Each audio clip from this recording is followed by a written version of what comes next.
Friends, Radhe Radhe, Hare Krishna, welcome back to my channel. तो friends, आज हम बात करेंगे उत्पन्ना एकादशी के बारे में। व्रतों में एकादशी को प्रधान और सब सिद्धियों को देने वाला माना गया है। सर्वश्रेष्ठ व्रत माना गया है एकादशी के बारे में। मार्ग मास के मतलब जो मार्गशीर्ष चलता है उसके कृष्ण पक्ष की एकादशी तिथि को उत्पन्ना एकादशी के नाम से जाना जाता है। इस दिन व्रत करने वाले व्यक्ति को मनवांछित फलों की प्राप्ति होती है, घर में सुख समृद्धि आती है और मन में भी निर्मलता आती है। मार्गशीर्ष मास के कृष्ण पक्ष की 11 यानी 11वीं तिथि को ही भगवान विष्णु से एकादशी तिथि प्रकट हुई थी, इसलिए इस दिन उत्पन्ना एकादशी का व्रत रखा जाता है। मैंने इससे पहले की वीडियो में भी आपको बताया था कि 11 माता की कथा पढ़नी चाहिए व सुननी चाहिए, और 11 माता एक देवी के रूप में उत्पन्न हुई थी, इसलिए 11 माता की कथा हमें हर वीडियो में भी पढ़ना चाहिए, सुनना चाहिए। हर व्रत में आपको मतलब पढ़ना चाहिए। 11 माता की कथा अलग से सुनना चाहिए, और जो एकादशी है उस नाम से जिसको हम संबोधित करते हैं वो एकादशी की कथा आपको अलग से पढ़नी चाहिए, लेकिन दोनों कथाएं आपको इस दिन पढ़ना चाहिए। तो एकादशी व्रत इस दिन उत्पन्ना एकादशी के दिन रखा जाता है, और इसी दिन से एकादशी व्रत करने की शुरुआत भी हुई है। इसलिए आपको आज के दिन से, अगर चाहें तो आज के दिन से ही आप ये शुरुआत कर सकते हैं एकादशी की, जो व्रत रखना चाहें हर साल के लिए। मतलब पूरे साल की 24 एकादशियों की शुरुआत आप अभी से कर सकते हैं। एकादशी का व्रत आरोग्य, संतान प्राप्ति और मोक्ष प्राप्ति के लिए किया जाने वाला एक सर्वश्रेष्ठ और उत्तम व्रत है।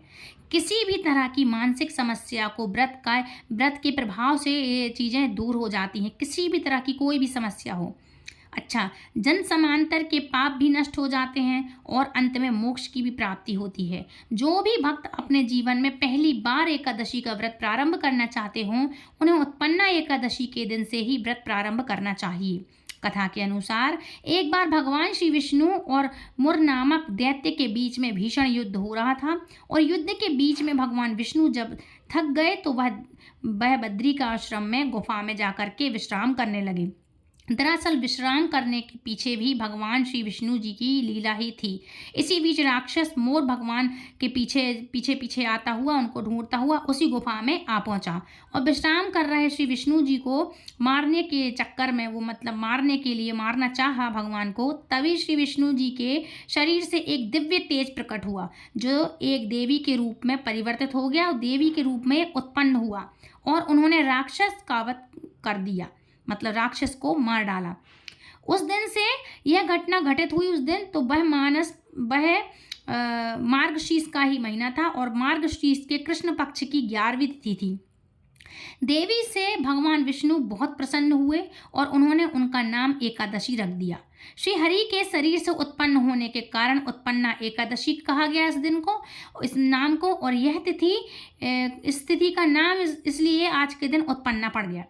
तो अब आपको बताते हैं कि साल 2024 में इस बार उत्पन्ना एकादशी व्रत कब रखा जाएगा, पारण कब किया जाएगा, और इस बार एकादशी तिथि को 2 दिन करने के लिए, मतलब जो चाहते हैं करना या 2 दिन के कारण बन रहा है, यह प्रश्न जरूर होगा कि किस दिन आपको उपवास रखना चाहिए। तो इस बार कृष्ण पक्ष में एकादशी तिथि प्रारंभ होगी 26 नवंबर दिन मंगलवार को 1:03 से, और यह सोमवार की मध्य रात्रि के समय भी हो सकता है, क्योंकि अगर देखा जाए तो 2 बार का है इसमें योग। और एकादशी तिथि समाप्त होगी 27 नवंबर दिन बुधवार को सुबह 3:37 पर। दिन मंगलवार के दिन सुबह से लेकर एकादशी तिथि विद्यमान रहेगी मंगलवार को। तो एकादशी तिथि ही है, लेकिन साथ ही साथ बुधवार के दिन भी एकादशी तिथि का स्पर्श हो रहा, मतलब वो छू के निकल रही है, यानी इस दिन भी सूर्योदय से पहले एकादशी रहेगी। तो इस बार एकादशी का व्रत 2 दिन रखा जाएगा, यानी 26 नवंबर मंगलवार को और 27 नवंबर बुधवार को। शास्त्रों में ऐसा कहा गया है कि जब भी एकादशी तिथि 2 दिन होती है, मतलब 2 दिन का हो अगर ये व्रत, तो दूसरे दिन वाली एकादशी का व्रत रखना ज़्यादा ही पुण्यदायक होता है। आप पहले दिन ना रख के दूसरे दिन व्रत रख लेना, ठीक है। और जिसको 2 दिन रखना है वो 2 दिन रख सकता है, फलाहार कर लेना, और यदि पहले दिन रखना है तो पहले दिन रख सकते हैं। जैसा आपका मत हो वैसा आप कर लीजिएगा। अब यहाँ पर आपकी इच्छा और आपकी श्रद्धा पर ही निर्भर करता है कि आप किस दिन उपवास रखना चाहते हैं। अगर मेरी बात करें तो आपको 27 नवंबर दिन बुधवार को ही एकादशी का व्रत रखना चाहिए, लेकिन फिर भी बहुत से लोग एक दिन पहले वाली एकादशी का व्रत रख लेते हैं। और आपको दोनों ही दिन पारण का मुहूर्त के बारे में बता दे रही हूँ मैं। तो 26 नवंबर दिन मंगलवार को ब्रह्म मुहूर्त 5:01 से लेकर के 6:04 तक रहेगा। अभिजीत मुहूर्त रहेगा सुबह 11:52 से लेकर के दोपहर 12:35 तक। प्रीति योग जो कि बुधवार को बहुत ही शुभ हो रहा है, मतलब शुभ योग है। तो प्रीति योग और आयुष्मान योग में कोई भी पूजा की जाए, कोई भी उपवास किए जाए, वह अवश्य ही फलित होता है इस दिन, क्योंकि ये अच्छा नक्षत्र होता है। प्रीति योग दोपहर 2:01 तक रहेगा और उसके बाद में आयुष्मान योग सारा दिन रहने वाला है।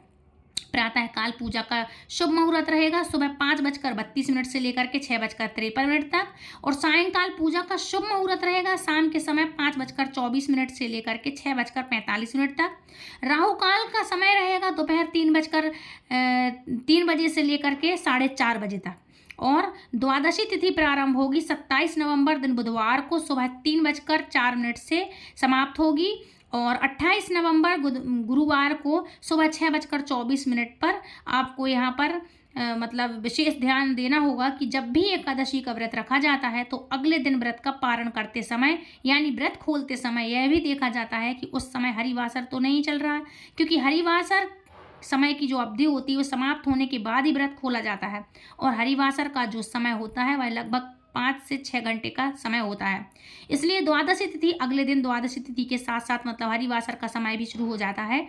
तो इस समय भूले से भी व्रत नहीं खोलना चाहिए, और बुधवार को इस बार ये जो योग बन रहा है हरिवासर सिद्ध योग बन रहा है, तो सूर्योदय होगा, मतलब इस दिन सुबह 6:53 पर सूर्योदय होगा, और सूर्यास्त शाम को 5:26 पर होगा। ब्रह्म मुहूर्त होगा सुबह 5:01 से लेकर 6:04 तक, ये जो रहने वाला है, और आयुष्मान योग दोपहर को 3:13 तक रहेगा, और बाद में सौभाग्य योग सारा दिन रहेगा। तो हस्त नक्षत्र 4:34 तक रहेगा, और बाद में पूरा दिन चित्रा नक्षत्र भी रहने वाला है।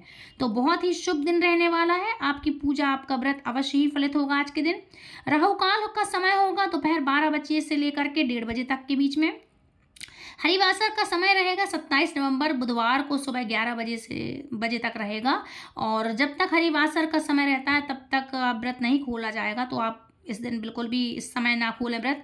और जो लोग 27 नवंबर दिन बुधवार को एकादशी का व्रत खोलेंगे हरिवासर के समय भगवान की पूजा कर सकते हैं, भोग लगा सकते हैं और दान भी दे सकते हैं, लेकिन शुभ मुहूर्त में ही आपको व्रत खोलना है। हरिवासर के समय में आप व्रत का पारण ना करें, मतलब व्रत ना खोलें।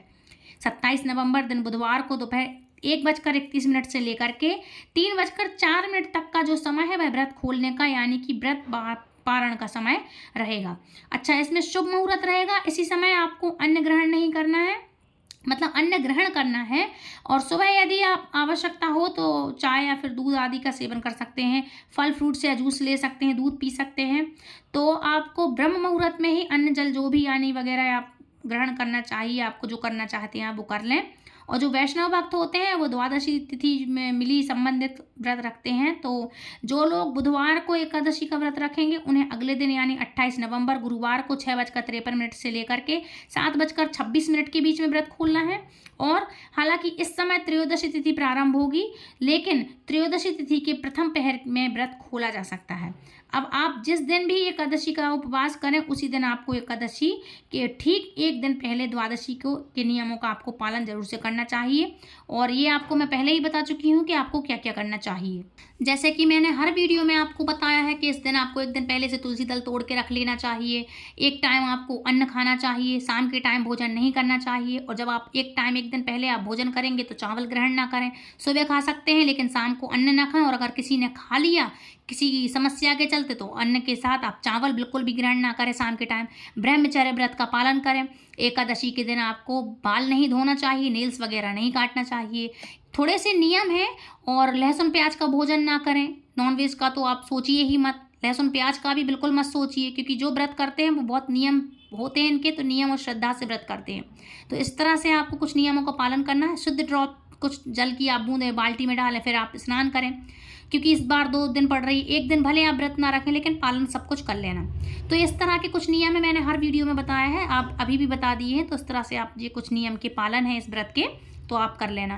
तो फ्रेंड्स ये थी आज की वीडियो। आई होप आज की कथा, आज की वीडियो, आपकी जानकारी आपको आज अच्छी लगी होगी। यदि आपको वीडियो पसंद आए तो प्लीज़ वीडियो को लाइक शेयर कमेंट करें, चैनल सब्सक्राइब करें। फ्रेंड्स मिलती हूँ नेक्स्ट वीडियो में, तब तक के लिए राधे राधे, हरे कृष्णा। आगे की इसकी जानकारी और अनेक वीडियो में लेके आऊँगी, तो बने रहें हमारे चैनल के साथ। यदि हमारे चैनल पर आप पहली बार जुड़े हैं तो हमारे चैनल को सब्सक्राइब करके बेल आइकन को ऑल पे प्रेस करें, ताकि आने वाली हर एक वीडियो की नोटिफिकेशन सबसे पहले आप तक पहुंचे। तो फ्रेंड्स मिलती हूँ नेक्स्ट वीडियो में, तब तक के लिए राधे राधे, हरे कृष्णा, हरि बोल।